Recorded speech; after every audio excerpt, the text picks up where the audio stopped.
ایک بات ذرا اور توجہ سے سنیے، بزرگوں نے کتابوں میں لکھا ہے کہ 10 حماقتیں ہیں، بندے کو ان حماقتوں سے بچ جانا چاہیے۔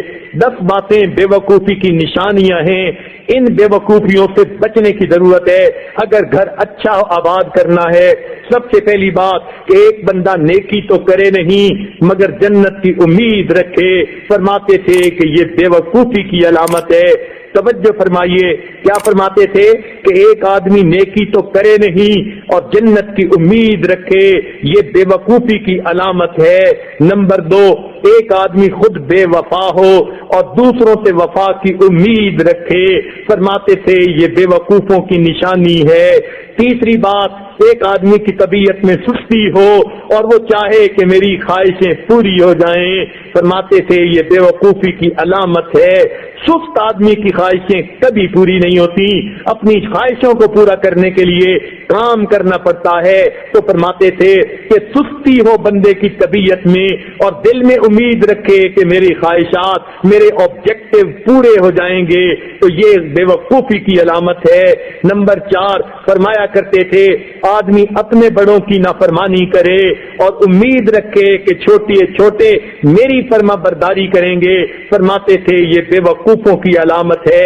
ایسا کیسے ہو سکتا ہے جب ہم نے اپنے بڑوں کی فرما برداری نہ کی، چھوٹے ہماری کیسے کریں گے؟ پھر 5ویں بات فرمایا کرتے تھے کہ آدمی بیماری کے اندر بد پرہیزی کرے اور پھر شفا کی امید رکھے، یہ جو ہے بے وقوفوں کی علامت ہے۔ شوگر کے مریض ہیں، میٹھا کھانے سے بچتے نہیں، پھر کہتے ہیں جی کمپلیکیشن ہوتی جا رہی ہیں، وہ تو ہوں گی ہی صحیح، بچنا پڑے گا، اس لیے بد پرہیزی نہیں کرنی چاہیے۔ تو جو آدمی بیماری میں بد پرہیزی کرے اور شفا کی امید رکھے، فرماتے تھے یہ بے وقوفی کی علامت ہے۔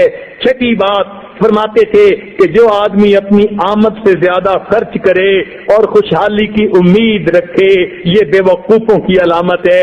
اور کئی مرتبہ عورتیں ایسی غلطی کر گزرتی ہیں، جتنی چادر اتنے پاؤں پھیلانے چاہیے، اگر خامن کی ایک حد تک جو ہے وہ آمد ہے تو پھر اپنے خرچوں کو بھی اتنا رکھیں، اگر خرچے زیادہ کر لیں گی تو پھر جھگڑے ہوں گے۔ اس لیے فرماتے تھے بزرگ کہ ایک آدمی تنخواہ سے زیادہ خرچ کرے اور پھر خوشحالی کی امید رکھے، یہ بے وقوفی کی علامت ہے۔ 7ویں بات فرماتے تھے کہ مشکل وقت میں لوگوں کی مدد بندہ نہ کرے اور امید رکھے کہ میرے مشکل وقت میں لوگ میری مدد کریں گے، فرماتے تھے یہ بے وقوفوں کی علامت ہے۔ اور 8ویں بات کہ فرمایا کرتے تھے کسی دوسرے کو راز بتا کر یہ کہہ دینا کہ آگے نہ بتا دینا، آگے نہ بتانے کی امید رکھنا، یہ بے وقوفوں کی علامت ہے۔ اور عام طور پر یہ بات زیادہ دیکھی گئی کہ عورتیں ایسی باتیں جو دوسرے کو نہیں بتانا چاہتی وہ اس کو کہتی ہیں کہ اچھا میں نے تو تمہیں بتا دیا، آگے نہ بتانا، وہ کہتی ہے بہت اچھا، پھر وہ آگے کسی کو بتاتی ہے اور کہتی ہے میں نے تو تمہیں بتا دیا، آگے نہ بتانا، آگے نہ بتانے کی امید پر یہ راز اوپن سیکرٹ بن جاتا ہے، ٹاک آف دی ٹاؤن بنا ہوا ہوتا ہے۔ اور عورتیں اس عادت میں اکثر ملوث دیکھی گئیں، دل میں بات رکھ نہیں سکتی، ذرا سی بات میں اپنا سب کچھ بتا دیں گی، جو پیٹ میں لیے پھریں گی وہ بھی بتا دیں گی۔ لہذا اس بات کا جو ہے خیال رکھنا چاہیے، راز راز ہوتا ہے۔ المجالس بالامانہ، مجالس کے اندر جو باتیں ہوتی ہیں وہ امانت ہوتی ہیں، اگر دوسرے بندے نے اس کو پسند نہیں کیا تو یہ باتیں دوسرے کے سامنے نہیں کہنی چاہیے، مگر وہ باتیں جو شریعت کی حدود کے اندر ہوں، باہر کی بات کبھی سوچیں بھی نہیں۔ لہذا ایک بندہ دوسرے کو راز بتا دے اور امید رکھے کہ یہ آگے راز نہیں بتائے گا، فرماتے ہیں کہ یہ بے وقوفی کی علامت ہے۔ اور 9ویں بات فرمایا کرتے تھے کہ 2-4 دفعہ گناہ کر کے پھر اسے چھوڑنے کی امید کر لینا، یہ بے وقوفوں کی علامت ہے۔ اور نوجوان ایسا ہی کرتے ہیں، دل کہتا ہے اچھا یہ گناہ ایک دفعہ کر لیتا ہوں پھر چھوڑ دوں گا، تو جب یہ دل میں امید آ گئی کہ 2-4 دفعہ گناہ کر کے پھر چھوڑ دیں گے، یہ بے وقوفی کی علامت ہے۔ گناہ جب کر لیا عادت بڑھ جاتی ہے پھر انسان گناہ سے بچ نہیں سکتا، اس لیے 2-4 دفعہ بھی نہیں کرنا چاہیے۔ تو یہ 9 باتیں بے وقوفی کی علامت ہے۔ آپ سوچ سکتی ہیں کہ 10ویں بات جس کو ہمارے بزرگوں نے بے وقوفی کی علامت کہا وہ بھلا کیا ہو سکتی ہے؟ ذرا اپنے ذہن میں سوچئے تو صحیح، مگر بتا دیتا ہوں۔ ہمارے بزرگوں نے فرمایا کہ جو خاوند بیوی سے روزانہ جھگڑا کرے اور پھر چین سے رہنے کی امید رکھے، فرماتے تھے یہ بے وقوفی کی علامت ہوتی ہے۔ لہذا 10ویں بات کے لیے 9 باتیں آپ کو بتانی پڑ گئی۔ اللہ کرے کہ 10ویں بات خانے میں بیٹھ جائے۔ لہذا جو خاوند روز گھر کے اندر بیوی سے لڑتا ہے، ڈانٹ ڈپٹ کرتا ہے، پھر وہ امید رکھے کہ میرے گھر کے اندر خوشیوں بھری زندگی ہوگی، یہ بے وقوفوں کی علامت ہے۔ کبھی ایسا نہیں ہو سکتا۔ یاد رکھیں بیوی کوئی بکری نہیں ہوتی کہ جو جنگل سے آئی اور ہم نے پکڑ کے اس کے گلے میں رسی ڈال لی، وہ کسی کی بیٹی ہوتی ہے اور ہم نے اس کو خود جا کر مانگا ہوتا ہے اور اس کو عزتوں سے گھر لا کے بٹھایا ہوتا ہے۔ اس کے حقوق ہوتے ہیں، لہذا اس کے حقوق کو پورا کرنا چاہیے۔ جب کلمہ پڑھا تو پوری شریعت پر عمل کرنا انسان پر لازم ہو گیا۔ اسی طرح جب نکاح میں قبلتوں کا لفظ کہا تو بیوی کی سب ذمہ داریاں خامد کے سر پہ آ پڑی، ان کو نبھانا چاہیے، مرد بن کر نبھانا چاہیے۔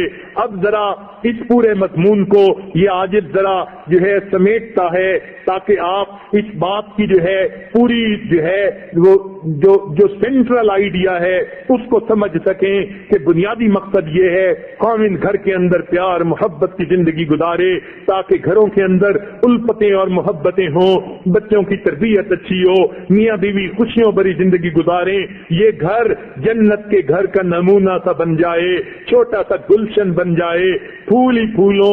جب میاں بیوی پرسکون ہوں گے تبھی تو اولاد کی تربیت کر سکیں گے، اور اگر آپس میں جھگڑوں سے ہی فرصت نہیں تو اولاد کی تربیت کون کرے گا؟